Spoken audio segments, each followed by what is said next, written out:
Selamat datang semua. Hari ini kita nak lihat semula macam mana satu rancangan British lepas Perang Dunia Kedua secara tak sengaja telah menyatukan orang Melayu dan dari situlah lahirnya sebuah gergasi politik yang akan membentuk nasib negara kita. Pernah tak terfikir apa yang boleh buat satu gerakan politik itu meletus? Di Tanah Melayu pada tahun 1946, jawapannya mudah je, satu ancaman. Tapi ini bukan ancaman biasa. Ia dirasakan begitu besar sampai ke tahap kedaulatan dan hak orang Melayu dan inilah pemangkin yang menyatukan semua suara yang dulunya berpecah belah. Dan bila kita cakap pasal kebangkitan ni, ada satu nama yang mesti kita sebut, Dato' Onn Jaafar. Tengoklah kata-kata beliau ni, dia sebut Pekembar nama asal untuk UMO dan dari sini kita boleh nampak betapa pentingnya saat itu. Dato' Onn ni bukan sekadar pemimpin tau, dialah nadi penggerak yang satukan bangsa Melayu.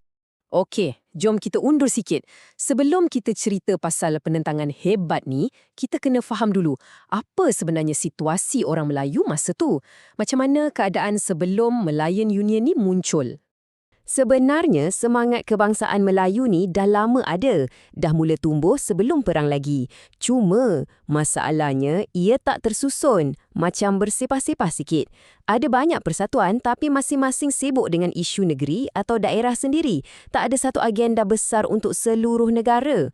Dan kesedaran ni bukannya datang tiba-tiba tau. Ia dipupuk sikit demi sikit. Contohnya, makin banyak surat khabar tempatan muncul, jadi idea-idea baru tersebar. Lepas tu makin ramai dapat peluang belajar, so minda pun makin terbuka. Tambah lagi dengan rasa risau pasal kedudukan ekonomi, semua ni ibarat bahan api kering. Tinggal tunggu masa je untuk api menyala. Dan api tu menyala bila British datang dengan satu cadangan baru. Lepas Jepun kalah, British bentangkan satu plan pentadbiran yang akan mengubah segala-galanya. Jadi, apa benda Malayan Union ni sebenarnya? Senang cerita, inilah cara British nak kemas balik pentadbiran Tanah Melayu. Mereka nak satukan semua negeri Melayu dengan negeri-negeri selat bawah satu bumbung jadi satu tanah jajahan. Bagi British, ini logiklah, lebih efisien. Tapi, bagi orang Melayu, rancangan ni nampak sangat-sangat membahaya. Persoalannya, kenapa? Kenapa satu rancangan yang nampak macam nak susun atur je ni boleh cetuskan kemarahan yang begitu dahsyat? Nah, puncanya ada pada dua perkara utama. Okey, yang pertama, kedaulatan Raja-Raja Melayu. Tiba-tiba, kuasa Raja-Raja nak dipindahkan terus ke mahkota British. Ini isu besar. Dan yang kedua, lagi sensitif, ialah pasal kerakyatan jus soli. Maksudnya, sesiapa saja yang lahir di Tanah Melayu boleh dapat kerakyatan secara automatik. Ini dilihat sebagai satu ancaman terus kepada kedudukan istimewa orang Melayu di tanah air mereka sendiri. Dan keadaan jadi lagi teruk bila orang dapat tahu macam mana British dapatkan tanda tangan Raja-Raja Melayu. Cerita yang tersebar ialah wakil British, Sir Harold MacMichael ni, didakwa guna cara paksa untuk dapatkan persetujuan. Bayangkanlah, perasaan dikhianati dan tak adil tu memang mendalam. Jadi, disebabkan ancaman inilah, tiba-tiba semua orang bersatu. Yang dulu ada agenda negeri masing-masing, semua tu tolak tepi. Sekarang ada satu musuh bersama. Jom kita tengok macam mana penyatuan ini berlaku. Sekali lagi, surat khabar memainkan peranan yang sangat-sangat penting. Utusan Melayu, majlis, akhbar-akhbar ni bukan lagi setakat lapor berita. Mereka dah jadi macam enjin penggerak. Mereka yang sebarkan kemarahan, mereka yang satukan penentangan dan mereka jugalah yang jadi jambatan antara pemimpin dengan orang biasa di kampung-kampung. Dan semua ni berlaku dengan sangat pantas. Cuba bayangkan, dalam masa tak sampai 3 bulan, satu gerakan yang tadinya berterabur boleh anjurkan Kongres Peringkat Kebangsaan. Lepas tu, tubuh pula parti politik. Dari 1 Mac sampai 11 Mei 1946, dalam tempoh yang singkat tu, politik Tanah Melayu berubah selama-lamanya.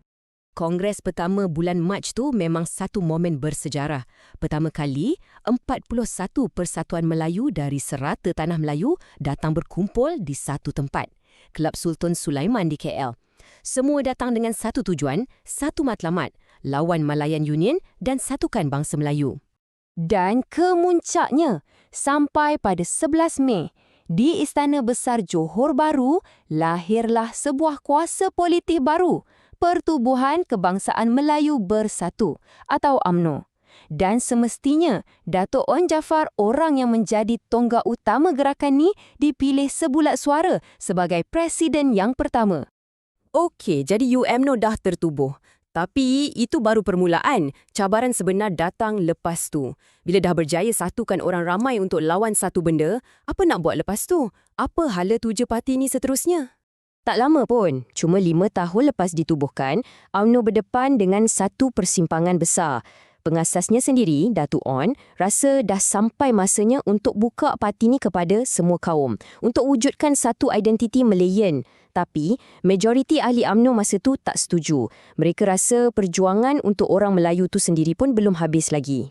Disebabkan perbezaan pandangan yang besar ni lah, Dato' Onn ambil keputusan yang drastik. Dia keluar dari parti yang diasaskannya sendiri. Dan tempatnya sebagai pemimpin digantikan oleh seorang tokoh yang akan bawa UMNO ke satu haluan yang berbeza. Di bawah pemimpin baru, Tunku Abdul Rahman, UMNO bukan setakat terus fokus pada kepentingan Melayu, tapi diubah gear. Tumpuan sekarang dialihkan kepada satu matlamat yang lagi besar, merdeka. Jadi perjuangan tu dah beralih dari sekadar membantah kepada usaha untuk menentukan nasib negara sendiri.